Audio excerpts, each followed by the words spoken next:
প্রিয় মুক্তিকামী ছাত্র জনতা, আমরা দেখতে পাচ্ছি যে আমাদের এই অভ্যুত্থান এবং বিপ্লবের পরেই দেশে অরাজকতা নাশকতা করছে ফ্যাসিস্ট এবং তাদের দোসররা। আমরা দেখতে পাচ্ছি যে বিভিন্ন জায়গায় এখন গোলাগুলি চলছে, মন্দিরে হামলা হচ্ছে এবং নাশকতা ও লুটপাট করছে। আমরা মনে করি আমাদের যে ছাত্র নাগরিকদের অভ্যুত্থান তাকে নস্যাৎ করার জন্যই পরিকল্পিতভাবে এই ধরনের ঘটনা ঘটানো হচ্ছে। আমরা মুক্তিকামী ছাত্র জনতাকে সজাগ এবং সতর্ক থাকতে আহ্বান জানাচ্ছি এবং আমাদের যে অন্তর্বর্তীকালীন সরকার, আমরা সেই সরকারের যে প্রস্তাবনা 24 ঘন্টার সময় নিয়েছিলাম, জরুরি পরিস্থিতি মোতাবেক আমরা এখনই তার একটি রূপরেখা ঘোষণা করছি। আমরা সিদ্ধান্ত নিয়েছি যে সর্বজন গ্রহণযোগ্য আন্তর্জাতিক খ্যাতিসম্পন্ন নোবেল পুরস্কার বিজয়ী ডক্টর মোহাম্মদ ইউনূসকে প্রধান উপদেষ্টা করে অন্তর্বর্তীকালীন সরকার গঠন করা হবে এবং ডক্টর মোহাম্মদ ইউনূসের সাথেও আমাদের কথা হয়েছে।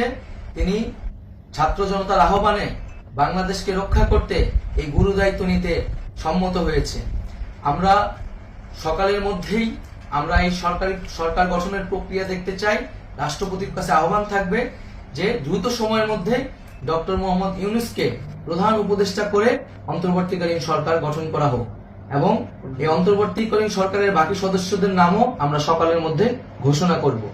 প্রিয় বন্ধুগণ, দেশে যে অরাজকতা চলছে, মানুষের জীবনের নিরাপত্তাহীনতা চলছে, সেজন্য আমরা রাষ্ট্রপতির কাছে আহ্বান জানাচ্ছি দেশে আইন শৃঙ্খলা পরিবেশ ফিরিয়ে আনার জন্য দ্রুত সময়ের মধ্যে কার্যকর ব্যবস্থা নিতে হবে এবং আইন শৃঙ্খলা বাহিনীকে সহযোগিতা করার জন্য মুক্তিকামী ছাত্র জনতাও রাজপথে থাকবে এবং অন্তর্বর্তীকালীন সরকার গঠন না হওয়া পর্যন্ত মুক্তিকামী ছাত্র জনতাকে রাজপথে থেকে তাদের যে অভ্যুত্থান, সেই অভ্যুত্থানকে রক্ষা করতে হবে।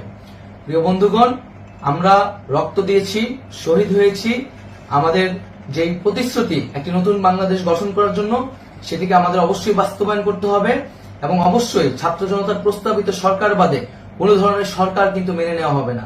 আমরা বলেছি কোনো ধরনের সেনা শাসিত সরকার অথবা সেনা সমর্থিত সরকার অথবা এই ফ্যাসিস্টদের দোসরদের কোনো বিটিম সরকার কিন্তু আমরা মেনে নিব না। কোনো গণবিরোধী সরকারকে মেনে নেওয়া হবে না। ছাত্র জনতার অভ্যুত্থানকারী যে প্রস্তাবিত সরকার, অন্তর্বর্তীকালীন সরকার, যেটা আমরা সিদ্ধান্ত উপনীত হয়েছি ডক্টর মোহাম্মদ ইউনূসকে প্রধান উপদেষ্টা করে এই সরকার গঠন করা হবে, সেই সরকারকেই বাস্তবায়ন করতে হবে অবিলম্বে।